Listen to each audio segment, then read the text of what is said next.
நம்ம இந்த உலகத்துக்கு எப்படி சிறப்பா சேவை செய்யறது?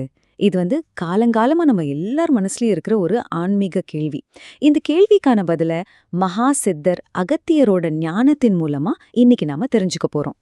முதல்ல அகத்தியரோட அருள் வாக்குல இருந்து ஆரம்பிக்கலாம். புண்ணிய செயல்கள்னா என்ன அப்படிங்கறத பத்தி ஒரு ஆழமான பார்வையை இது நமக்கு கொடுக்க போகுது. வாங்க இத பத்தி கொஞ்சம் விரிவா பார்க்கலாம். நம்ம எல்லாருமே வாழ்க்கையில ஒரு கட்டத்துல இந்த மாதிரி ஒரு குழப்பத்துக்கு வந்திருக்கோம் இல்லையா? என் குடும்பத்தை கவனிக்கிறது தான் என் முதல் கடமையா, இல்ல வெளியில இருக்கிற சமுதாயத்துக்கும் நான் ஏதாவது செய்யணுமா? இதுல எதுக்கு நான் முன்னுரிமை கொடுக்கறது? எது உயர்ந்த சேவை? பாருங்க, இந்த குழப்பம் நமக்கு மட்டும் இல்ல. பல வருஷங்களுக்கு முன்னாடியே அகத்திய பெருமான் கிட்ட ஒரு சீடர் தன் மனசுல இருந்த இதே கேள்விய ரொம்ப உருக்கமா கேக்குறாரு. அந்த பக்தரோட கேள்விய பாத்தீங்களா? எவ்வளவு ஒரு உண்மையான ஆழமான குழப்பம் அதுல தெரியுது.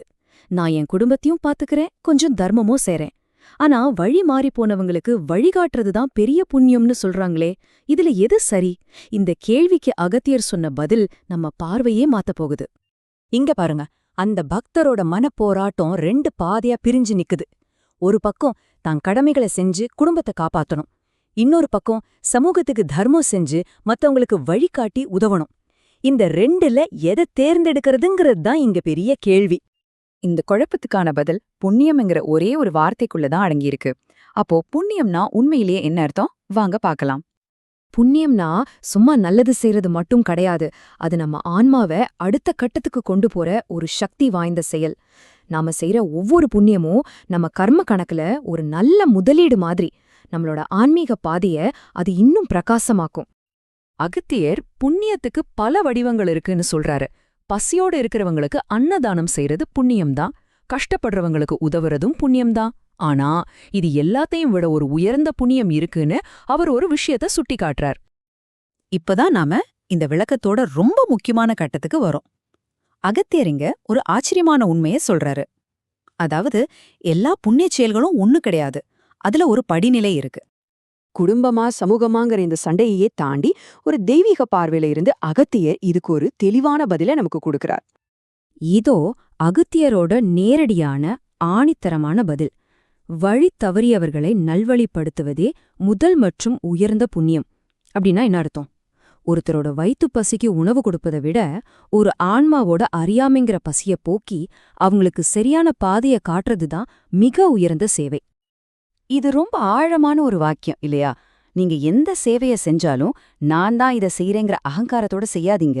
எல்லாமே இறைவன் செயல், நான் வெறும் ஒரு கருவிதான் அங்கிற சரணாகதி உணர்வோட செய்யணும். அதுதான் உண்மையான சேவைன்னு அவர் சொல்றாரு. அப்போ நாம ஆரம்பத்துல கேட்டோமே, குடும்பமா சமூகமானு, அந்த கேள்வியே ஒரு மாயதான். ரெண்டுமே இறைவன் நமக்கு கொடுத்த கடமைகள் தான். ரெண்டுமே அந்த ஒரு பெரிய தெய்வீக திட்டத்தோட வேற வேற அங்கங்கள், அவ்வளவுதான். சரி, இவ்ளோ ஆழமான ஒரு ஞானத்தை நம்ம அன்றாட வாழ்க்கையில எப்படி பயன்படுத்துறது? வாங்க அதோட சாராம்சத்தை இப்ப பார்க்கலாம். அப்போ உண்மையான சேவைக்கான பாதை இதுதான். முதல்ல நம்ம கடமைகளை எந்தவித பற்றும் இல்லாம செய்யணும். ரெண்டாவது, குடும்பம் வெளியாளுங்கன்னு எந்த பேதமும் பார்க்காம எல்லார்கிட்டயும் அந்த தெய்வீகத்தை பார்க்கணும். மூணாவது, வாய்ப்பு கிடைக்கும் போதெல்லாம் மத்தவங்களுக்கு நல்ல வழிய காட்டணும். கடைசியா, நம்ம செய்யற ஒவ்வொரு செயலும் அந்த பெரிய தெய்வீக திட்டத்தோட ஒரு பகுதிதான்னு முழுசா நம்பணும். இந்த விளக்கத்தோட இறுதியில உங்களுக்காக ஒரு கேள்வி. நீங்க தினமும் செய்யற உங்க வேலை, உங்க குடும்ப பொறுப்புகள், நீங்க மத்தவங்களுக்கு செய்யற சின்ன சின்ன உதவிகள், இது எல்லாத்துலயும் அந்த தெய்வீக திட்டத்தோட ஒரு அம்சத்தை உங்களால பார்க்க முடியுதா? கொஞ்சம் யோசிச்சு பாருங்க.